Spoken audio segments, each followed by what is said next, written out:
Welcome to சுடுதண்ணி. இன்னைக்கு நம்ம வீடியோவில் பாம்பே சட்னிங்கிற கடலை மாவு சட்னி தான் எப்படி பண்ணுறதுன்னு பார்க்க போகிறோம். இது காலையில் ரொம்ப அவசரத்தில் செய்கிறதுக்கு ரொம்ப சிம்பிளான டேஸ்டான ஒரு ரெசிபி. இட்லி தோசைக்கு வந்து ஃபென்டாஸ்டிக்காக இருக்கும். ஸோ இந்த குவிக்கியான ரெசிபியை தான் இன்றைக்கி நம்ம பார்க்க போகிறோம். இதோட இன்க்ரீடியன்ஸை நான் டிஸ்கிரிப்ஷன் பாக்ஸில் கொடுக்குறேன். இப்போ வாங்க சேர்ந்து சமைக்கலாம். ஃபர்ஸ்ட் இதுக்கு ஒரு கடாயில் 1 டேபிள் ஸ்பூன் எண்ணெய் சேர்த்துக்கலாம். எண்ணெய் சூடானதும் இதில் 1 டீஸ்பூன் கடுகு, 1/2 டீஸ்பூன் உளுத்தம்பருப்பு சேர்த்துக்கோங்க. இது பொரிஞ்சதும் கொஞ்சம் கருவேப்பிலை, 2 பச்சை மிளகாய் சேர்த்துக்கோங்க. இது லைட்டாக சாட்டே பண்ணிட்டு இதில் 2 பெரிய வெங்காயத்தை இந்த மாதிரி நீட்டமாக கட் பண்ணி சேர்த்துக்கோங்க.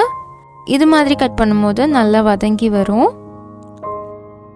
நான் நல்லா மெலிசாக நீளமாக சேர்த்துருக்கேன்.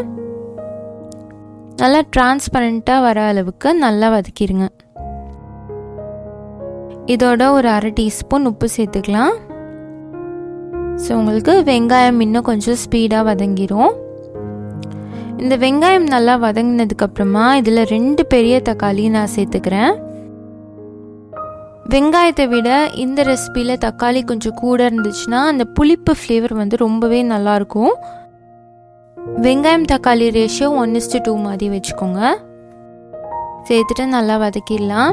இந்த தக்காளி நல்லா சாஃப்டாக வதங்குறதுல தான் இதோட டேஸ்ட் இருக்குது. ஸோ நல்லா சாஃப்டாக ஆகிற அளவுக்கு வதக்கிக்கோங்க.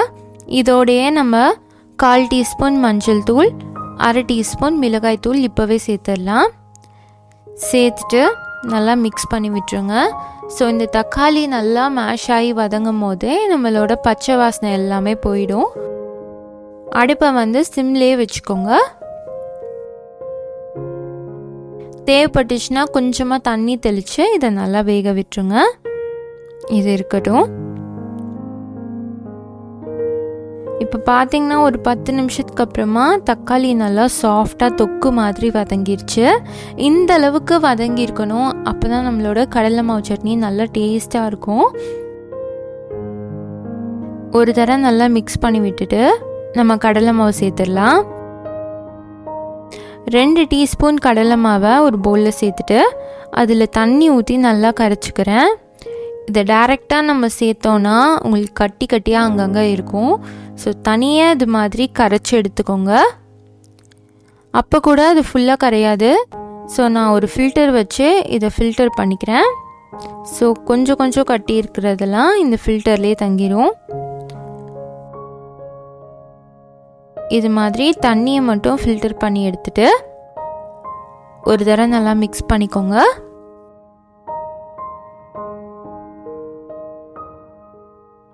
இப்போ இதில் தனியாக எக்ஸ்ட்ராவாக தண்ணி சேர்த்துக்கிறேன். ஏன்னா இது நல்லா கொதிக்கணும். அப்போ தான் கடலை மாவு ஃப்ளேவர் வந்து பச்சையாக தெரியாது. ஸோ கொஞ்சம் நேரம் கொதிக்க விட்டுருங்க. இந்த ரெசிபியை ஃபர்ஸ்ட் டைம் நீங்கள் ட்ரை பண்ணுறீங்க அப்படின்னா கடலை மாவு சேர்த்ததுக்கப்புறம் ஒரு திக்னஸ் வரும். ஓகே, அதுதான் இது ரெடி ஆகிடுச்சுன்னு நீங்கள் எடுத்துட்டிங்கன்னா பச்சை வாசனை அப்படியே தெரியும். ஸோ இதை நல்லா கொதிக்க விடணும். அப்போ தான் இதோட ஃப்ளேவரும் டேஸ்ட்டும் நல்லா அப்சர்வ் ஆகி இது சூப்பராக இருக்கும்.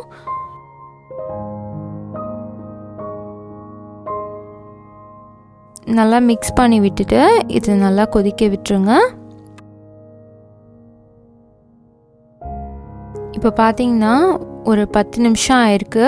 நல்லா கொதிச்சு நல்லா திக்னஸோட ரெடி ஆகிடுச்சு. அவ்வளோதான், நம்மளோட சூப்பரான கடலை மாவு சட்னி இப்போ ரெடி ஆகிடுச்சு. இது இட்லி தோசைக்கு ரொம்பவே அட்டகாசமாக இருக்கும்.